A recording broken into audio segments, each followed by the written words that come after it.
ஓம் சாந்தி. எல்லோரும் சந்தோஷமாக இருக்கிறீங்களா? ஒரு மிகப்பெரிய ரகசியம். இந்த ரகசியம் தெரிஞ்சுக்கிட்டால் உங்கள் வாழ்க்கையில் எந்த கஷ்டமும் வராது. எது நடந்தாலும் ஜாலியாக இருப்பீங்க. முக்கியமாக அமைதியாக இருப்பீங்க. ஏன்னா இந்த உலகத்தில் அமைதியாக இருக்கிறது அவ்வளோ ஈஸியான விஷயம் கிடையாது. அதனால தான் எங்கெங்கேயோ கோயில், சர்ச்சு, குளம், இமயமலை அல்லது வேறு நாடு இப்படியெல்லாம் சுற்றுறாங்க. ஆனாலும் அமைதி கிடைக்கிறது கிடையாது. ஏன்னா அமைதியை இழக்க வைக்கிறது உங்களுடைய எண்ணங்கள், அதை உருவாக்குறது உங்கள் மனம். அது உங்கள்கிட்டே தான் இருக்குது. ஸோ அப்போ அதை சரி பண்ணுறதுக்கான வழி தெரியணும், அல்லது சில ரகசியங்களை ஞாபகம் வச்சுக்கிட்டாலே உங்களுக்கு பிரச்சனையே இருக்காது. அந்த மாதிரி ஒரு ரகசியத்தை தான் இப்போ சொல்கிறோம். இப்போ உங்களுக்கு பிரச்சனை எப்போ வருது அப்படின்னா, மற்றவர்கள் துக்கம் கொடுக்கறதுனால பிரச்சனை வருது. அந்த துக்கம் ஏன் அவங்க கொடுக்குறாங்க அப்படின்னா, கர்ம கணக்கு இருக்குது இல்லையா? முன் ஜென்மங்களில் நீங்கள் பிறருக்கு தெரிஞ்சோ தெரியாமலோ கொடுத்த துக்கம் எல்லாம் உங்களுக்கு திரும்ப ரிட்டர்ன் வந்தே தீரும். அதிலிருந்து தப்பிக்க முடியாது.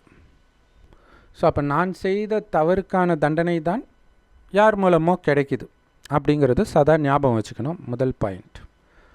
அதாவது உங்களுக்கு யார் துக்கம் கொடுக்குறாங்களோ அவங்களுக்கு நீங்கள் எதுவுமே இந்த ஜென்மத்தில் பண்ணியிருக்க மாட்டீங்க. அதாவது துக்கம் கொடுத்துருக்க மாட்டீங்க. இன்னும் கேட்டிங்கன்னா நல்லது கூட பண்ணியிருப்பீங்க. ஆனால் அவங்க உங்களுக்கு எதிராக துரோகம் பண்ணலாம். ஸோ முன் ஜென்மத்தில் கூட நீங்கள் அவங்களுக்கு எதுவும் பண்ணியிருக்கணும்னு அவசியம் இல்லை. யாருக்கோ பண்ணது கூட இவங்க மூலமாக அதுக்கான தண்டனை கொடுப்பதற்கு அவங்க ஒரு கருவி. இப்போ உதாரணத்துக்கு நீங்கள் இப்போ ஆட்டோ சங்கர் தூக்கு தண்டனை கொடுத்தாங்க. ஸோ தூக்கு தண்டனை கொடுத்த அந்த நீதிபதிக்கோ அல்லது அந்த தூக்கு போடுறதுக்குன்னு ஒரு சிலர் நியமமாக இருப்பாங்க இல்லையா, அவங்களுக்கும் ஆட்டோ சங்கருக்கும் எந்த சம்மந்தமும் இருந்திருக்காது. அவங்களுக்கு ஆட்டோ சங்கர் எந்த தப்பும் பண்ணியிருக்க மாட்டார். இப்போ யாருக்கோ அவர் செய்த பாவத்திற்கான தண்டனை கொடுப்பதற்கு இவங்க கருவி. அந்த மாதிரி தான் நமக்கு ஒரு சிலர் கருவியாக ஆவாங்க. ஆனால் அவங்களுக்கு தண்டனை கிடைக்காதுன்னா அது கிடைக்கும். ஆனால் நீங்கள் என்ன பண்ணணும் அப்படின்னா, முக்கியமான விஷயம், நீங்கள் அமைதியாக இருக்கணும். ஏன்னா நீங்கள் செய்த பாவத்துக்கு தான் இந்த தண்டனை கிடைக்குதுன்றதை முதல்ல ஏற்றுக்கணும். ஸோ இதுக்கு ஒரு சிறந்த உதாரணம் தாவீது.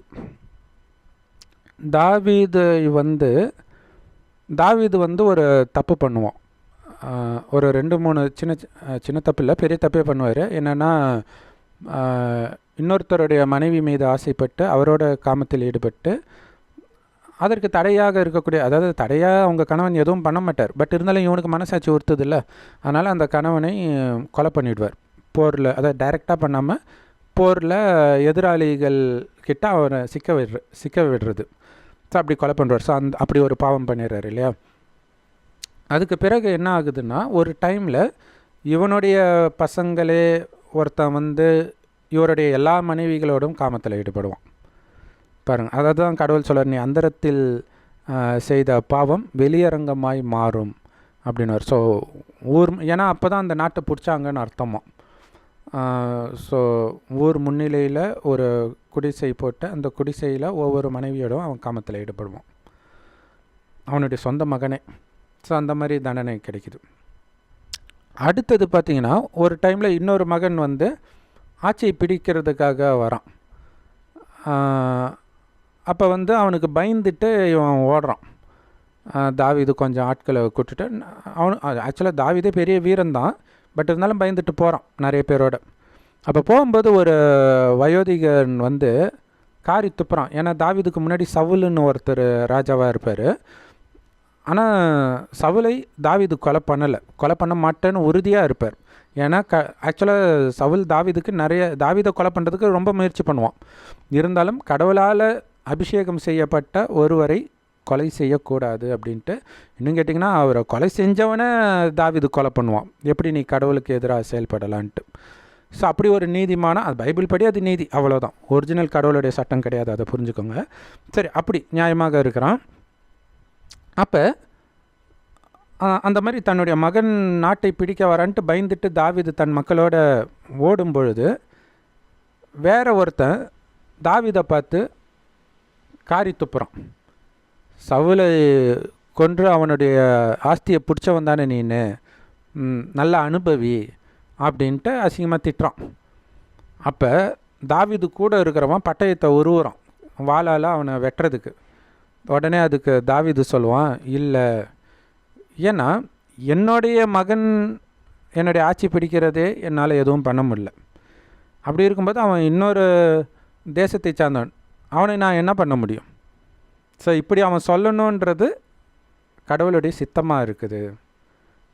ஸோ இதோடைய லிங்க் எங்கே இருக்குதுன்னா, அவன் ஆரம்பத்தில் அந்த பெண்ணை இன்னொருத்தருடைய மனைவியை கவர்ந்தான் இல்லையா, அதற்கான தண்டனை தொடர்ந்து வருது. அதேமாதிரி மகாபாரதத்துலேயும் பார்த்திங்கன்னா சத்தியவதி, அதாவது பீஷ்ம பிதாமகருடைய அப்பா சாந்தனு மகாராஜா இருக்கார் இல்லையா, அவர் இந்த சத்தியவதின்ற மீனவ பெண்ணை அவர் திருமணம் பண்ணிக்குவார். அதுக்கு அந்த பொண்ணு ரொம்ப கண்டிஷன் போடுவான். அந்த பொண்ணு அவங்க அப்பாவும் சேர்ந்து, எனக்கு பிறக்கிற பையன்தான் முடிசூடணும், ஏற்கனவே முடிசூடுற ஒரு மகன் இருக்கிறான் பீஷ்ம பிதாமகர், அப்படிலாம் அவன்லாம் ஆகக்கூடாதுன்னு போது அதுக்காகவே பீஷ்ம பிதாமகர், சரி நான் கல்யாணமே பண்ணிக்க மாட்டேன், எனக்கு ஆட்சியும் வேண்டாம், என்னுடைய வாரிசும் உருவாகாது, அதனால் உங்களுக்கு பிரச்சனை இல்லை அப்படின்னு சொல்லிவிடுவார். ஸோ அதுக்கப்புறம் சத்தியவதிக்கு பிறக்கிற குழந்தைகள் இறப்பாங்க. இந்த மாதிரி நிறைய பிரச்சனை வந்துக்கிட்டே இருக்கும்போது சத்தியவதி பீஷ்ம பிதாமகருக்கு செய்த அந்த பாவத்திற்கு இன்னும் எத்தனை தண்டனை நான் அனுபவிக்க வேண்டி இருக்குதோ அப்படின்வாங்க. இதில் முக்கியமான விஷயம் பாருங்கள், பீஷ்ம பிதாமகருக்கு அநியாயம் நடக்குது இல்லையா, அவருக்கு நியாயமாக கிடைக்க வேண்டிய ராஜ்யம் தட்டி பறிக்கப்படுது. சரி, வஞ்சத்தினால பறிக்கப்படுது ஏதோ ஒரு விதத்தில். ஆனால் அங்கே பீஷ்ம பிதாமகர் அதை எதிர்த்து எதுவுமே பண்ணலை, அமைதியாக இருக்கிறார். ஆனால் அதற்கான தண்டனை சத்தியவதிக்கு கிடைச்சிக்கிட்டே இருக்குது. அதுதான் நம்ம சொல்கிறது, இதுதான் இயற்கையின் நியதி. உங்களுக்கு கிடைக்கிற தண்டனை நீங்கள் ஏதோ செய்த பாவத்திற்காக கிடைக்கும். அது நமக்கு தெரியாது, முன் ஜென்மத்தில் என்ன பண்ணோம், பீஷ்ம பிதாமகர் என்ன பண்ணாருன்னு தெரியாது. ஆனால் இப்போ அவர் அமைதியாக ஏற்றுக்கிறார். ஆனால் அவருக்கு தண்டனை கொடுத்த அந்த சத்தியவதி கடைசி வரை துடிக்கிறார். அதே மாதிரி தான் உங்களுடைய வாழ்க்கையிலும் உங்களுக்கு சொத்தை பிடிங்கி நடுத்தெருவிலே விடுறாங்கன்னு வச்சுக்கலாம், அந்த மாதிரி துரோகம்னு கூட வச்சுக்கோங்க. நீங்கள் கம்மன அமைதியாக அதுக்கு தான் கடவுள் சொல்கிறார், எதுவுமே என் இதில்லை என் நினைவிலே இருன்றார். இறைவன் செம்பன் நிறமான ஒளி உலகத்தில் நட்சத்திரம் மாதிரி இருக்கார்.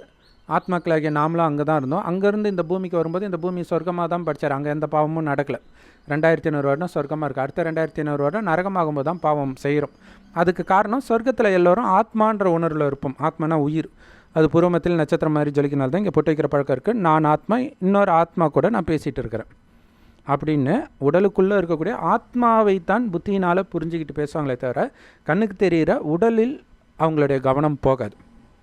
அதனால் அவங்க எந்த பாவமும் செய்ய மாட்டாங்க, சதா ஆனந்தமாக திருப்தியாக இருப்பாங்க. ஏன்னா ஆத்மாவுடைய உண்மையான குணமே அன்பு, அமைதி, ஆனந்தம் தான். அதனால் அவங்களுடைய குணம் ஃபுல்லாக அன்பாகவும் அமைதியாகவும் ஆனந்தமாகவும் தான் இருக்கும். அதனால தான் அது சொர்க்கம். அப்படி வாழ்ந்தவர்களை தான் இன்றைக்கி கோயில் கட்டி கும்பிட்றோம். ஆனால் அப்படி வாழ்ந்தவர்கள் எங்கே போனாங்கன்னா மறுஜன்மம் எடுத்து நரகத்தில் பாவம் செய்கிற நாம தான் அது அப்படிங்கிற ரகசியத்தை தான் கடவுள் சொல்கிறார். ஸோ இப்போ மீண்டும் ஆத்மான்னு நினைக்கணும். ஏன்னா இப்போ உடம்பு நினச்சி தான் காமம், கோபம், பற்று, பேராசை, அகங்காரத்தில் விழுந்து நிறைய பாவம் செஞ்சிட்டோம். சொர்க்கத்தில் கணவனும் மனைவியும் நமக்கு வாரிசு வேணும்னு நினைக்கும் போது மனைவி கர்ப்பம் அடைவாளே தவிர அவங்களுக்குள்ள காமம் இருக்காது, சின்ன சலனம் கூட இருக்காது. ஸோ அப்படிப்பட்ட உலகத்தை கடவுள் படைத்தார். நாம் இப்போ உலகத்தை இவ்வளோ மோசமாக மாற்றிட்டோம். ஏன்னா நிறையா பாவம் பண்ணிட்டோம். எல்லாமே உடல்ன்ற உணர்வில் ஒரு பெண்ணை இச்சையாக நீ பார்த்தாலே அவளோட விபச்சாரம் செஞ்சிட்டேன்னு இயேசு சொல்கிறார் பாருங்க. இப்போ எவ்வளோ பெரிய பாவிகளாக நாம் இருக்கிறோம் நீங்களே புரிஞ்சுக்கலாம். ஸோ அதற்கான தண்டனை வருது.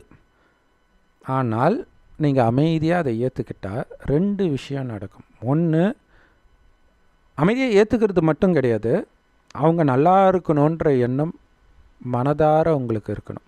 ஏன்னா நான் செய்த பாவம் அதற்கான பலன் வருது, நான் என்ன பாவம் செஞ்சேனோ அதற்கான பலன் தேடி வரும். அதே மாதிரி நீங்கள் செஞ்ச புண்ணியத்திற்கான பலனும் வரும். குறிப்பாக பாவத்திற்கான பலனை நீங்கள் அமைதியாக ஏற்றுக்கிட்டிங்கன்னா அதை தொடர்ந்து புண்ணியத்திற்கான பலன் உங்களை பாதுகாக்கும். ஏன்னா 2மே பண்ணியிருப்பீங்க இல்லையா. ஆனால் எதிர்த்தீங்கன்னு வச்சுங்களேன், ஏற்கனவே செய்த பாவம் இல்லாமல் இப்போ வேறு நிறைய பாவம் செய்யும்பொழுது புண்ணியத்தின் பலன் வந்தாலும் அதை உங்களால் அனுபவிக்க முடியாது. மீண்டும் மீண்டும் பாவம், மீண்டும் எதிர்க்கிறது, கோர்ட்டு கேஸு, கொலை, குத்து, அவ்வளோதான், வாழ்க்கை போச்சு. ஸோ இது தெரிஞ்சுக்கிட்டால் அமைதியாக நீங்கள் பாட்டுக்கு அந்த இடத்துல இருந்து நகர்ந்துடுங்க. உங்களால் தாங்கிக்க முடியலன்னா அந்த இடத்த விட்டு நகர்ந்துடுங்க. அனைத்தையும் இழந்தாலும் பரவாயில்ல, நிம்மதியை இழக்காதீங்க. வந்துட்டிங்கன்னா அதுக்கப்புறம் உங்கள் கிட்டேருந்து அபகரிக்கப்பட்ட பொருள் அதுவே அவங்கள அணுவாக சாகடிக்கும். கொடூரமாக இருக்கும். நீங்கள் ஜஸ்ட் அமைதியாக வந்துடுங்க. அதை பற்றி நீங்கள் யோசிக்க கூட கூடாது. அவங்க எப்படி போகிறாங்கன்ட்டு நீங்கள் பாட்டுக்கு வந்தீங்கனாலே உங்களை சுற்றி நல்லவர்கள் வருவாங்க. ஸோ நீங்கள் அமைதியாக இருந்த காரணத்தினால அடுத்தது என்ன ஆகும்னா அவனுடைய குணம் அப்படியே தான் இருக்க போகுது. அந்த குணத்தை உங்ககிட்ட மட்டும் காட்ட போகிறதில்ல, இன்னொருத்தர்கிட்டையும் காட்டுவாங்களா? எல்லாரும் உங்களை மாதிரி இருக்க போகிறதில்ல. அவங்க பயங்கரமாக தண்டனை கொடுப்பாங்க, தண்டனை கொடுப்பவர்களுக்கும் தண்டனை கிடைக்கும், அதெல்லாம் ஓகே. ஆனால் நீங்கள் அந்த சக்கர வியூகத்திலேருந்து தப்பிச்சிட்டீங்க. ஆனாலும் அவங்களுக்கு தண்டனை கிடைக்குது. ஏன்னா அவங்க செஞ்ச பாவத்துக்கான தண்டனை அவங்களுக்கு கிடைச்சிடும். நீங்கள் மன்னிச்சிட்டதுனால அவங்களுக்கு தண்டனை கிடைக்காம போயிடாது. அவங்க நல்லா இருக்கணும்னு நினைத்தது உங்கள் மேலே அவங்கள அறியாமல் ஒரு ஒரு சாஃப்ட் கார்னர் வரும். உங்களை ஒரு மரியாதையாக நினைப்பாங்க. ஒரு டைமில் நம்ம அவங்களுக்கு தப்பு செஞ்சிட்டுமேன்றது கடைசி வரைக்கும் அவங்கள சாகடிக்கும். ஒரு விதத்தில் அவங்க கடைசியில் திருந்துறதுக்கும் அது ஒரு காரணமாக இருக்கும். அப்போ எவ்வளோ பெரிய புண்ணிய காரியம் செஞ்சுருக்கிறீங்க, இது உங்களுடைய புண்ணிய கணக்கில் சேரும். ஸோ இந்த ரகசியம் புரிஞ்சுக்கிட்டிங்கன்னா எது நடந்தாலும் நீங்கள் அமைதியாக இருக்கணும், வேறு ஒன்றும் பண்ண தேவையில்லை. இங்கே அமைதின்றது குறிப்பாக பாவம் வந்து காமத்தினால பண்ணுவீங்க, கோபத்தினால பண்ணுவீங்க, பற்று, பேராசை, அகங்காரம். ஸோ இந்த 5 உங்களுக்குள்ளே வரவிடாமல் பார்த்துக்கிட்டிங்கன்னு வச்சுங்களேன், எந்த பாவமும் செய்ய மாட்டீங்க. இல்லையா? பற்றின் காரணமாக தன் குடும்பத்துக்காக, தன் குழந்தைக்காக, தன் மனைவிக்காக வர்றது தான் இந்த சொத்து பிரச்சனையிலேருந்து வெட்டு, குத்து, கொலை, இந்த காலேஜில் சீட்டு வாங்குறது, காசு கொடுக்கறது, லஞ்சம் கொடுக்கறது, எல்லாமே பார்த்திங்கன்னா இந்த பற்றினால் வர்றது தான். பற்று இல்லைன்னா உங்களுக்கு பிரச்சனையே கிடையாது. அவங்க என்னுடையவர்களே கிடையாது. என்னுடையவர் ஒரு சிவபரமாத்மா தான். அவர் செம்பன் நிறமான ஒளி உலகத்தில் நட்சத்திரமாக இருக்கார். இப்போ எனக்கு அப்பா, அம்மா, கணவன், மனைவி, குழந்தை எல்லாமே சகலமும் அவர் தான் அப்படின்னு அவரோட மட்டும் உங்களுடைய புத்தியை இணைச்சிட்டே இருங்க. தானாகவே உங்களுடைய புத்தி தெளிவான முடிவு தான் எடுக்கும். காமத்தின் வசப்பட்டோ, கோபத்தின் வசப்பட்டோ, பற்று, பேராசை, அகங்காரத்தின் வசப்பட்டோ உங்களுடைய முடிவு இருக்காது. அப்படி எடுத்தால் அது சுயநலமாக இருக்கும். ஸோ அதை புரிஞ்சுக்கிட்டு இறைவன் நினைவில் இருக்கும்போது எது சரி எது தவறுன்னு தெரியும். அது சில சமயம் உங்களுக்கு பாதகமாக கூட இருக்கலாம். ஆனால் அந்த பாதகமும் உங்களுக்கு சாதகமாக முடியும். உங்களுடைய பாவக்கணக்கு சீக்கிரமாக முடியும். உதாரணத்திற்கு பாண்டவர்களில் மூத்தவரான தர்மர் தனக்கு தாகம் எடுக்குதுன்னு காட்டில் வந்து தன்னுடைய ஒவ்வொரு சகோதரரையாக போய் தண்ணி எடுத்துகிட்டு வர சொல்கிறார். அந்த குளத்தில் தேவன் வந்து, குலத்தின் தேவன் கேள்வி கேட்டால் தான் அந்த கேள்விக்கு பதில் சொன்னால் தான் தண்ணி கொடுக்கலாம், குடிக்கலாம், இல்லைன்னா நான் உங்களை கொண்டுடுவேன்னு. அதையும் மீறி இவனுங்க தண்ணி குடிச்சு ஒருத்தனா செத்து போயிடுவாங்க. அப்போ தர்மர் வரார், பார்க்குறார் இவங்கெல்லாம் இறந்துருக்கிறாங்க, அவர் தாகம் இருக்கனால தண்ணி குடிக்க போகிறார். அந்த நேரம் தேவன் தோன்றி, நான் தான் உன் தம்பியெல்லாம் கொலை பண்ணேன், ஏன்னா நான் கேட்ட கேள்விக்கு பதில் சொல்லலை, நீயும் பதில் சொல்லணும்னா உனக்கு அந்த நிலைமை தானே ஒன்று, அப்படியே தண்ணி கீழே போட்டு வணங்கி கேளுங்க, என்னால் முடிஞ்சதை பதில் சொல்கிறேன் அப்படின்னு சொல்கிறார். ஸோ அப்போ பாருங்கள், தன்னுடைய சகோதரர்கள் இறந்தாங்க அப்படின்ற அந்த ஒரு கொந்தளிப்பு இருந்தால் அதை கொலை பண்ணவனை கண்டு இப்படி பேசியிருக்க மாட்டாங்க. ஆனால் மற்ற சகோதரர்கள்லாம் அப்படியே கோபத்தில் பொங்கி எழுவாங்க, கொலை பண்ணிட்டே, இருடா தண்ணி குடிச்சிட்டு உனக்கு கவனிச்சிக்கிறேன், தண்ணி பொது சொத்து, நீ என்ன சொல்கிறது அப்படின்லாம் சொல்கிறாங்க. ஸோ பாருங்கள், தண்ணிக்கு அப்போ தண்ணி பொது சொத்து தானே, அந்த பொது சொத்தை குடிப்பதற்கு கூட இன்னொருத்தருக்கு ஆட்சேபனை தெரிவிக்கிறாங்கன்னா அவங்களுக்கும் மரியாதை கொடுக்குறாரு பாருங்கள், புரிஞ்சுக்கோங்க இல்லையா? அப்படி இருக்கும் பொழுது இங்கே ஏன் சொத்து ஓன் சொத்து அதில் தானே வெட்டு குத்தெல்லாம் நடக்குது. பாட்டுக்கு அமைதியாக இருக்கணும். அந்த பணிவை மட்டும் விட்டுறக்கூடாது. பணிவு தான் உங்களுடைய பாதுகாப்பு கவசம் கடவுள் சொல்கிறார். அந்த நேரம் நீங்கள் ஒரு வார்த்தையை விட்டுட்டிங்கன்னா அதுவே உங்கள் வாழ்க்கை ஃபுல்லாக ரணமாக மாறும். நீங்கள் அமைதியாக சிரித்த முகத்தோடு, எப்படி ராமரை வந்து காட்டுக்கு அனுப்பணுன்னு சிரித்த முகத்தோடு போகிறார். அநியாயம் பண்ணிட்டியாப்பா ஒரு பொண்ணு பேச்சை கேட்டுட்டுன்னா அவர் சொல்லலை. ஸோ அதே மாதிரி தர்மர் வந்து எல்லா பதிலும் சொல்கிறார். சொன்னோடனே பிடிச்சி போச்சு அந்த குலத்தின் தேவனுக்கு. சரி, உன் சகோதரர்களை ஒருத்தரை எழுப்பலாம் அப்படின்னும் பொழுது ஆக்சுவலாக தர்மர், பீமன், அர்ஜுனன் இந்த 3 பேரும் ஒரு தாய் குந்திக்கு பிறந்தவங்க. மீதி 2 பேர் சகாதேவன், நகுலனும்